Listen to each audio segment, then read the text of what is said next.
The Tragedy of Cinema podcast is intended as a family-friendly program that by extension strives to be inclusive to all people regardless of their ethnicity, gender, creed, or any other identifying factors in this incredibly diverse world of ours.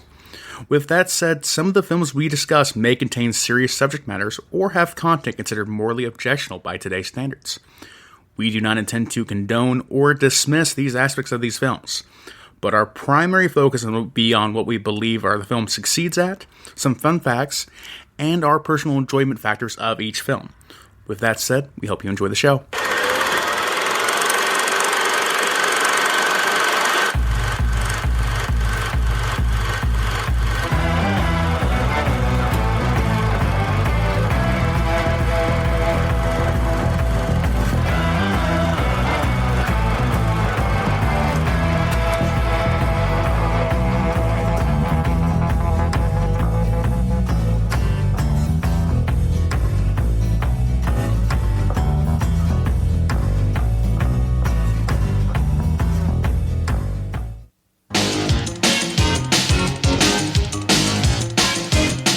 Jonathan Switcher On sex. loves to talk to his work. You know, you're the first thing I've created that made me feel like an artist. Don't you like your new scarf? He never expected Not especially. to hear it talk back. I really think I'm going crazy. I am so glad you're working here. I never thought they'd hire anyone stranger than me. You're the only one who can see me like this. To the rest of the world, he's a disaster. You're fired. And she's a dummy. You are one sick puppy. But together, Hey, don't do that. You weren't so shy when you were creating me. You weren't so real. they make magic. Look at him with the dummy. Who are you to criticize? That new stock boy, and I just want you to keep an eye on him for me. I think I'm gonna handle things my own way.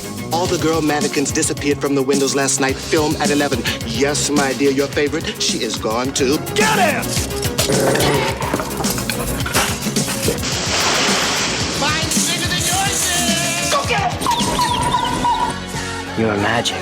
He's talking to the dummy again. Andrew McCarthy, Kim Cattrall, You know I would never bother you when you're getting a piece of wood. Mannequin.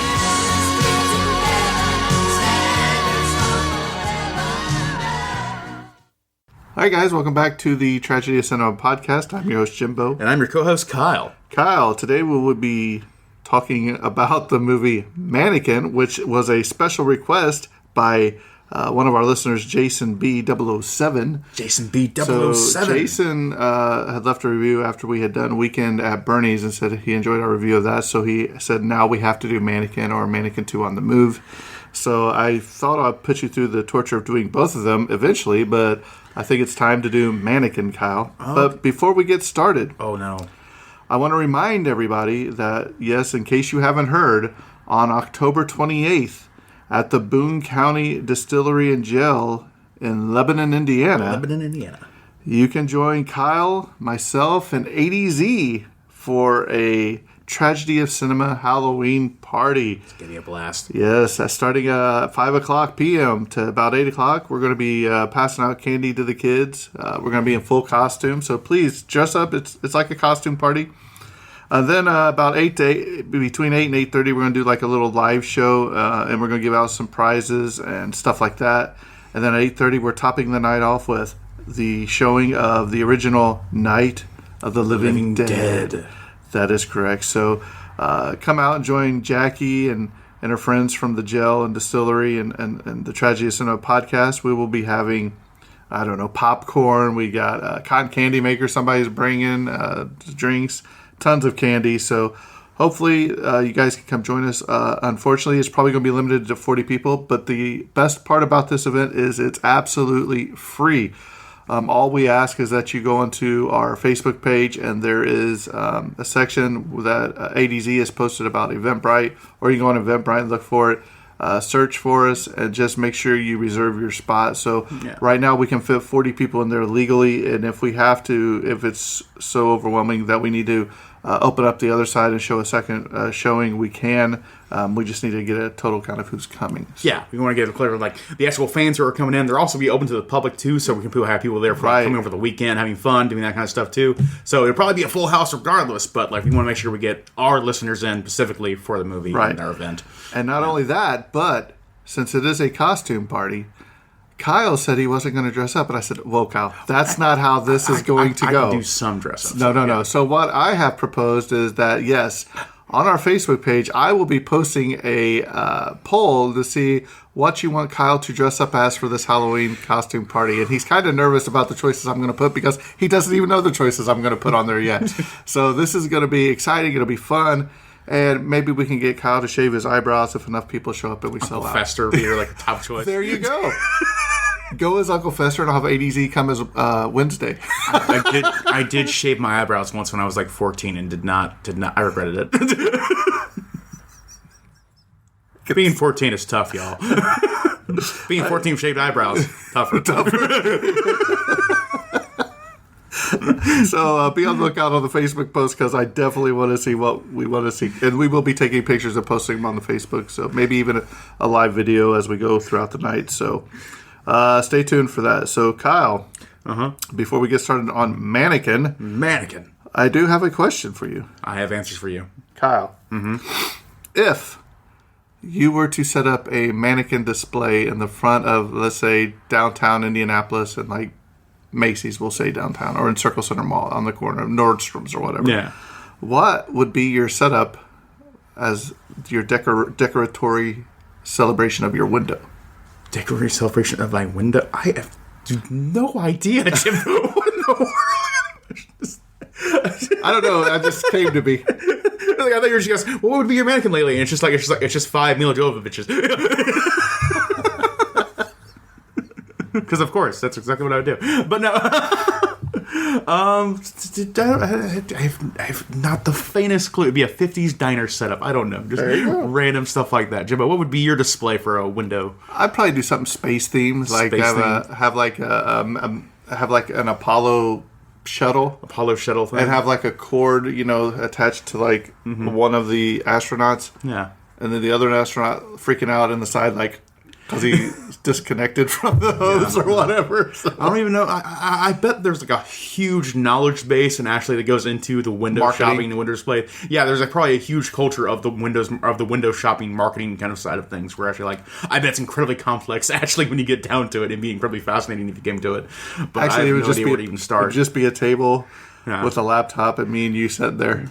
I don't think it's simple as just like, we got new clothes from JCPenney, put them on these mannequins, put them in the window. I don't think it's that simple, actually. I bet there's actually a lot more work that goes into it, especially for, like, the high-end stores especially.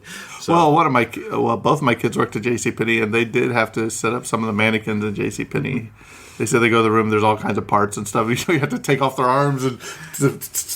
pose them. It is one of those things. Sometimes you just like, I don't know. I've understood like just owning a mannequin and just having to explain someone a mannequin is just very funny on its face. Or the idea of just like just put a mannequin like in your attic and just leave it there for the rest of your life. Never explain it, and then like someone down the line 40 years later will pick up your leg and be like, what the.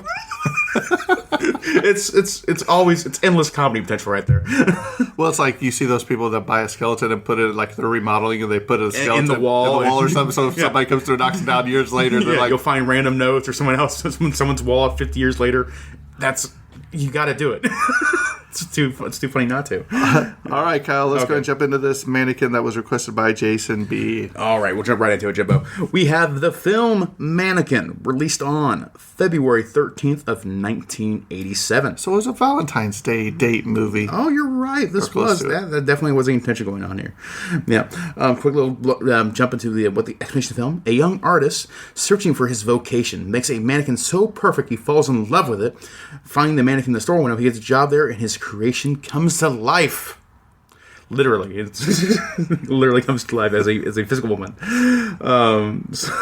Real fantasy play there. But you're missing the point of that, Kyle. That it actually starts way before that, back in ancient Egypt. Because she's actually an Egyptian princess.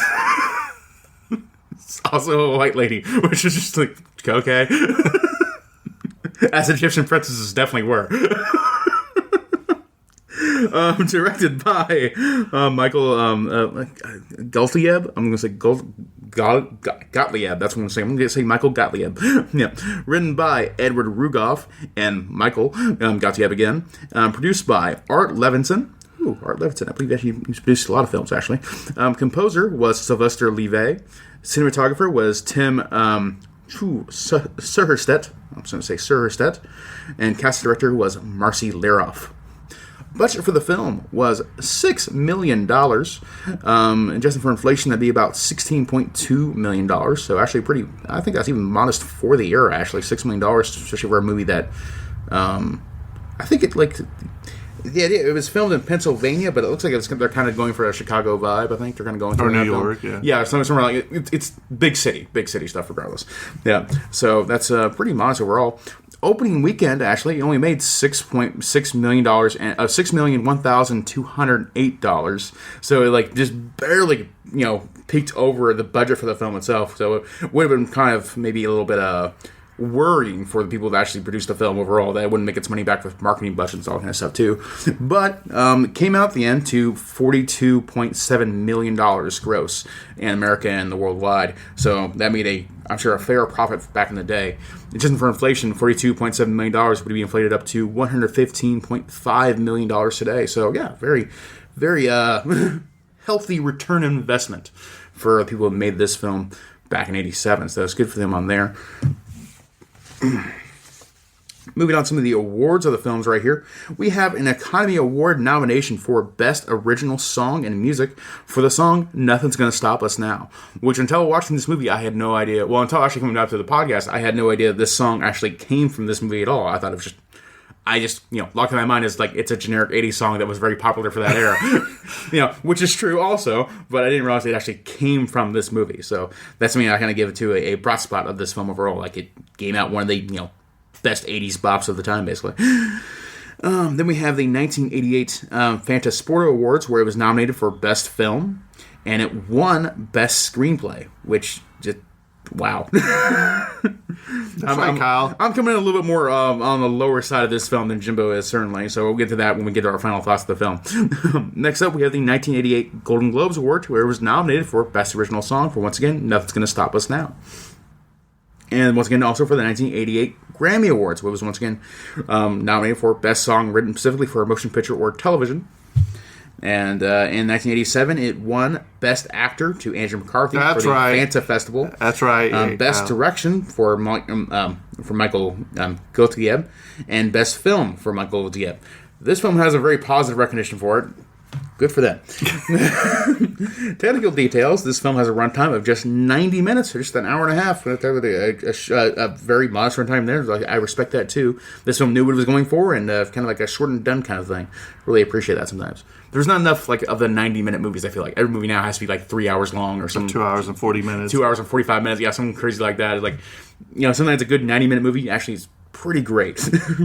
Sound mix was done in Dolby Digital Audio, so good news there. This is a color film. Aspect ratio is 1.85:1. The camera used was the Arriflex 35 BL4. That's a little bit of an unusual camera we see for movies we usually get. Usually it's always a Panavision camera or something like that, so hearing Arriflex is a little bit newer.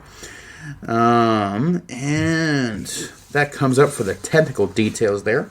Filming locations, this was actually filmed at Camp Hill, Pennsylvania, and Cumberland County, Pennsylvania, in the US of A, of course, and also in Philadelphia, and the Wanamaker's Department Store in Philadelphia, Pennsylvania, USA. So it was also the Prince and Company department store back in the day as well. And filming dates was between March 17th, 1986 to May 10th, 1986. So overall, pretty standard filming timeline there for the film. So probably had an overall smooth production. Moving on here to the bigger part here, we have the cast of Mannequin. Starting, of course, with Andrew McCarthy, the star of the film, playing the role of Jonathan Switcher.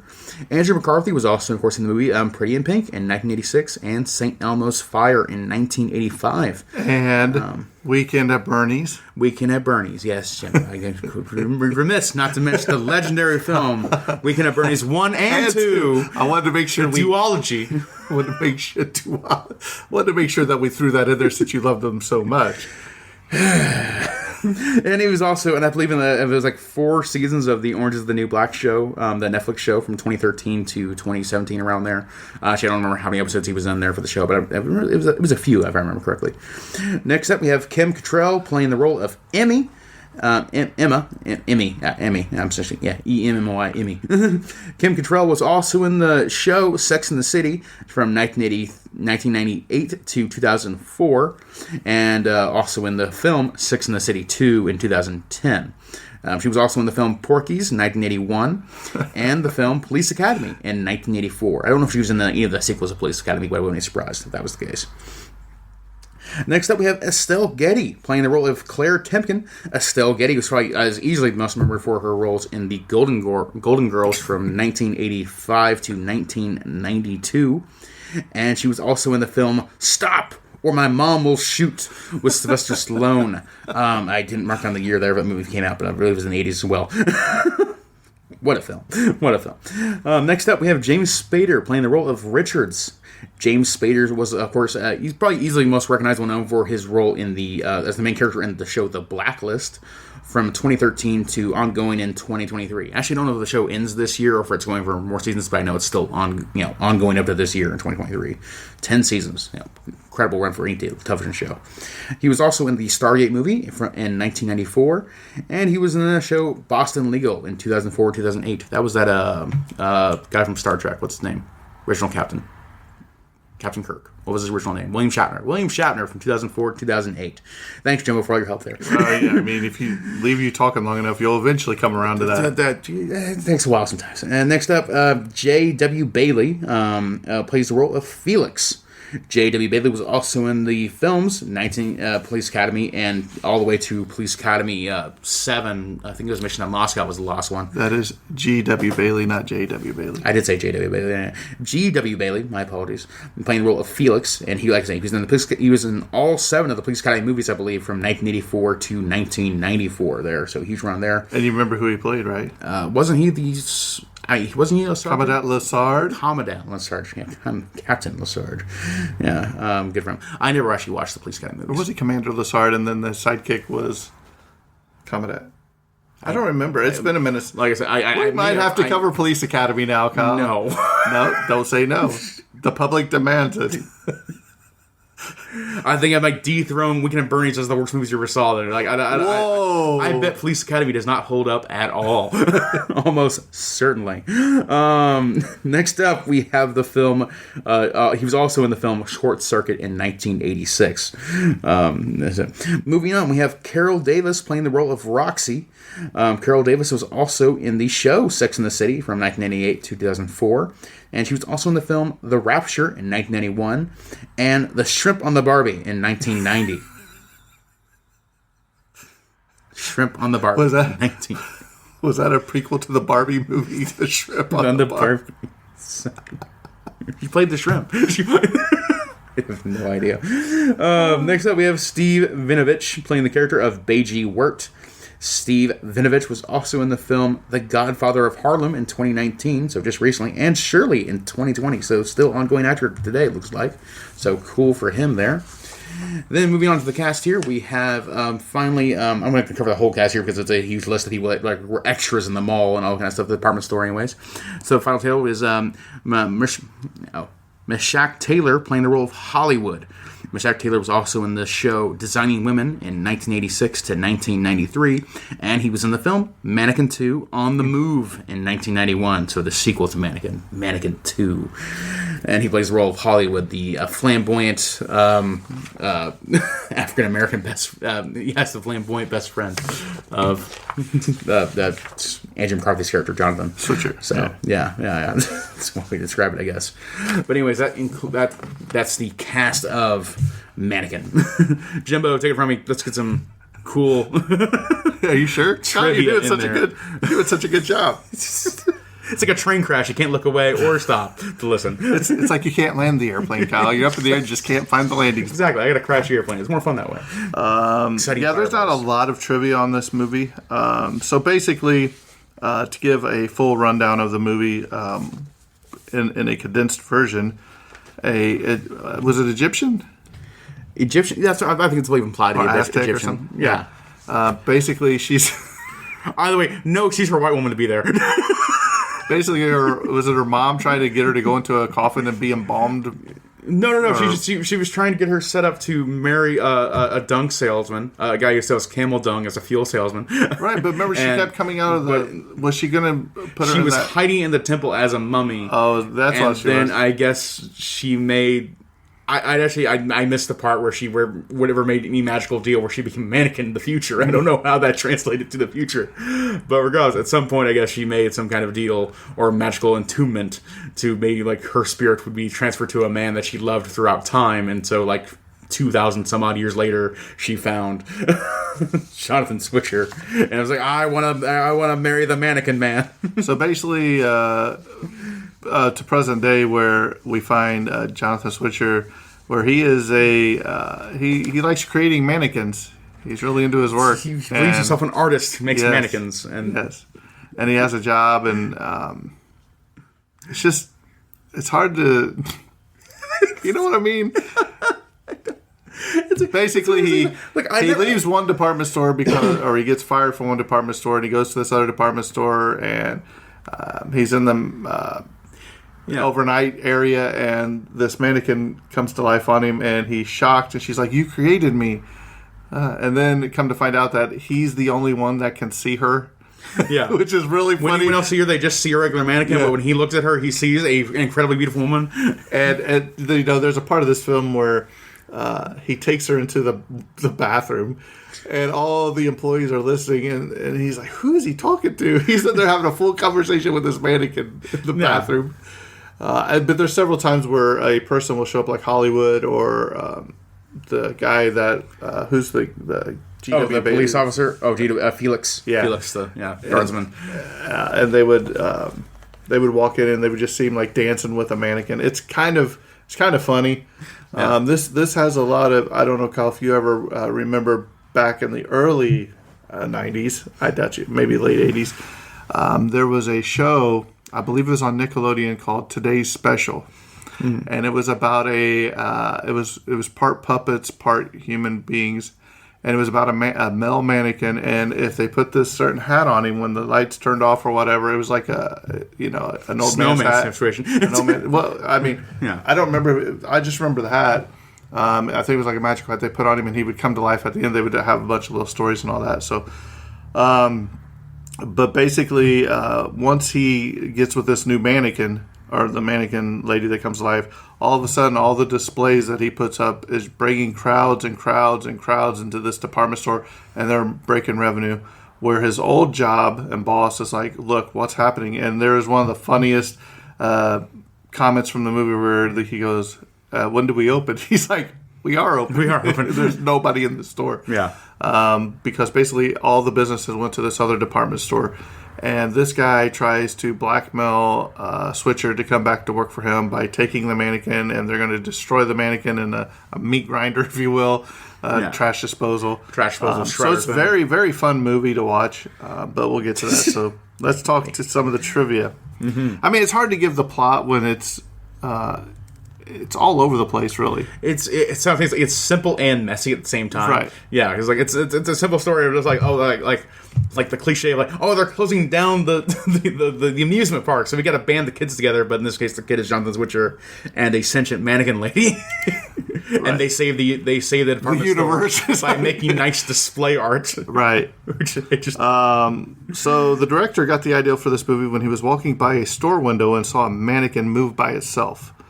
He realized, of course, that it was only an illusion caused by a combination of lights and shadows, but then he began to wonder what would happen if a mannequin actually came to life. Be a horror movie in reality. It's true. Yeah. Originally, the lead was written as an older, lonely storekeeper with Dudley Moore in mind. When Andrew McCarthy came on board, the character was changed to be a young artist. Again, totally different movie with Dudley Moore in the title role. Yeah, that would have been a very kind of more sad film. And depressing. It probably would have been a much more depressing film of just like, oh no, he finally lost it, and that's the case too. But in this case, being a young psychotic dude makes more sense. The scenes for the rival store Illustria were filmed at Boscove's, a real-life department store in Camp Hill, Pennsylvania. It's easy to distinguish by the square chandeliers and neon department signs on the walls. And I think that's pretty smart of them, too, to actually film in real department stores, too. Yeah. So probably saved on the budget. Kim Cattrall has a mole below the left side of her mouth. Anne Francis, who plays Marcia the mannequin in the After Hours on the Twilight Zone episode, has a mole below the right side of her mouth. So it was a clear homage to the Twilight Zone. There's several things. The Twilight Zone is, honored in this film as well. That's really cool. I had no idea. Andrew McCarthy wore bowling shoes throughout this movie. Bowling shoes. Them nasty, probably. Yeah. Huh, weird. Yeah. Yeah, he kind of plays it's a kind of a starving artist cliche too, but he's like bouncing back from jobs and clearly just not making a name for himself in any way, or like being financially stable in his life to the point where like his girlfriend mocks him and all kind of stuff too, and he just kind of plays this young, like, I want to say mid-20s or late 20s kind of guy. Like, yeah. So. The organ Switcher sits at in the dance sequence is an actual organ in the John Wanamaker building in Philadelphia, Pennsylvania. It is the largest operational pipe organ in the world. Oh, wow, that's really cool. Yeah. The department store used for Printing Company is an actual department store. It is John Wanamaker's, now Macy's, in Philadelphia, Pennsylvania. This is the second of 3 movies featuring James Spader and Andrew McCarthy. They also starred together in Pretty in Pink and Less Than Zero. All 3 titles were released during 1986 and 1987. McCarthy would later go on to direct Spader in multiple episodes of The Blacklist. So I didn't know McCarthy was actually a doing some director work, yeah. too. Well, press him on that one, yeah. As you said, Kim Cattrall and G.W. Bailey were both in Police Academy. Mm-hmm. On filming this movie, G.W. Bailey stated, quote, "We didn't think that it would ever be released. It was beyond silliness. We would do outrageous double takes over the lines and say that we hadn't done this kind of stuff since high school. And the director would say, more. You're going in the right direction with it. Going in the right direction. We didn't believe this, but suddenly the movie is released and here's this old-fashioned silly love story very loosely based on One Touch of Venus, and there's not one dirty word in it, not one naked butt. Critics trampled this film, but much to Bailey's surprise, the public loved it." Yeah, this definitely seems to be kind of film where like the more outrageous it could go, the better for the final cut of the film. And like the silliness is the appeal of it overall. And like I said, being a PG film, especially, is also really like great for audiences to kind of walk in. So yeah, it's a film for everyone to a degree. And no one as well. Before filming this movie, Kim Cattrall spent 6 weeks posing for a Santa Monica sculptor who captured her likeness. 6 mannequins, each with different expressions, were made. Cattrall later recalled, quote, "There is no way to play a mannequin except if you want to sit there as a dummy. I did a lot of bodybuilding because I wanted to be as streamlined as possible. I wanted to match the mannequins as closely as I could." I'm sure that was incredibly difficult too. Yeah. Like you have to believably be like the idea of like if that mannequin turned into a woman, what would the woman look like? And the acting Kim Cattrall. Yeah, they did a really good job. The mannequins looked really good. Yeah. The transition is very believable to that degree. Right. Of just like, yep, that's like if I was the woman version of that mannequin is Kim Cattrall, when the opposite is the exact reverse. And I thought it was really cool, like when they're doing that dance scene and Hollywood walks up, I think, and she's stuck in that dance pose or whatever. He's like, "I'd like to introduce you to." Kim Cattrall and Carol Davis both went on to appear in Sex and the City. Cattrall played a main character, Samantha Jones, and Davis guest starred as Amelita Amalfi. Oh, guest star, so probably like only 1 episode. So Yeah, probably putting probably. the whole years in there probably was a little bit bad on my part for Carol Davis. Yeah. Right. But still pretty so cool. Estelle Getty, who played Claire, and Mishash Taylor, Tyler. Hollywood, first appeared together in The Engagement 2 years before this movie. Here you go, Kyle. This is probably the funniest movie trivia I may have ever read. covered You set on up this now. podcast. Okay. Right. Don't laugh. Watch me not laugh at all. Let's see how long Kyle can go without laughing. LSD researcher Jerry Kelly convinced himself that this movie was real. He was arrested multiple times for speaking and even at times groping and undressing mannequins at several different retail shops. Eventually, he admitted that it was not the LSD that led him to this. I feel like that's your best scapegoat, is you use the LSD to say that this is why I thought this. But he says, no, it's not the LSD. It's not the LSD. I just really believe mannequins are real people that I can have relations with. Don't do that. Don't do that. That's You're taking it as the most funniest thing in the world, and I'm going the exact opposite where I'm like, this is like the saddest thing I've ever heard. Okay, I laughed. I was going to say, but you are laughing. But yeah, it's the sheer absurdity. But I mean, out of all the trivia I have ever covered, him saying that it was an LSD researcher. That was an LSD researcher. LSD researcher, let's put in quotes. That's got to be a self-declared thing. Yeah, is this going to be like a... what's he getting paid to be an LSD researcher? Where was your doctorate at? Where'd you go to school for? For be an LSD researcher, right? Where did you... I know. Did you write your dissertation on LSD? Like, what...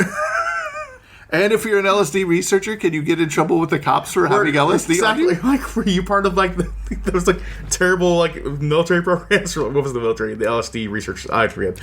Well, this is probably back at the time of Nancy Reagan's dare to keep kids on drugs, too. So he might be a spokesperson. I don't know. Self-declared LSD researcher. Yeah, there's a lot in that. Do you have a card that says that... No, it's okay. Including Officer, that in the trivia. I'm an LSD researcher. Everything's fine. You don't have to arrest me. Just me pulling out my card. I can do what I want card and just... Well, he's got a card. Sir, what are you doing with that mannequin in the mall? It's okay. It's in the name of research. It's in the name of research. Pulls out his badge. Oh, man. Part of LSD research. It's like, what? That incredible trivia. Incredible. LSD researcher. That's who you go for as the Halloween costume party. You be the LSD researcher. Here's candy, kids. I'm an LSD researcher. Oh, no. Oh, Kyle is why we have to check our candy. I'm the guy who got the clam chowder in the Titanic movie. Oh, man. All right, we better move on. I told you that the one little trivia would open up a can. It's out there. It's... Mishash Taylor made a cameo as flamboyant window dresser Hollywood Montrose in the music video of the movie's theme song Nothing's Gonna Stop Us Now by the rock band Jefferson Starship. He also reprised the role in, of course, Mannequin on the Move. Mannequin on the Move. This movie is the rare Hollywood romance where the lead actress is older than the lead actor. Kim Cattrall was 30 years old when she played Emmy. And 30 years old. 30, yeah, because I'm thinking what you're thinking, Kyle. Yeah, because like I'm not even 30 yet. And Andrew McCarthy was only 24 years old when he played Jonathan Switcher. Huh, that's really cool. So it's kind of weird that it's usually the other way around. I remember it was it was like Sandra Bullock and Channing Tatum just released a couple years ago. I think it was like The Golden City or something like that too. That was like one of the latest movies I saw where there had to be a small age gap there where I think it was like maybe like 10 years or less even, where Sandra Bullock I think is in her late 40s now, and same thing, and Shane Tatum's a few years younger, so it's still very rare to see in films where the age gap is reversed, because usually it's the exact opposite way. Right. Yeah. One of the original Emmy mannequins used in the filming of this movie was restored by the store South Fellini and is currently on display in their store, which is located in the Fashion District in Center City, Philadelphia. The head and torso are the original pieces.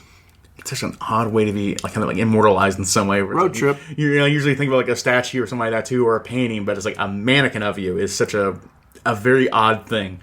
Hey, you know what, Kyle? WrestleMania this year is in Philadelphia. We could go in the name of research, and then, not LSD research, but in the name of... Can it be a tax write-off if we do it that way? Go see the mannequin. This is a business expense to go to WrestleMania. And I think Pee-wee's Bike's somewhere over there, too, if I remember from Pee-wee's. Exactly. So we'd be foolish not to go. Right. Why not? It's a needed expense. It's necessary. All expenses paid.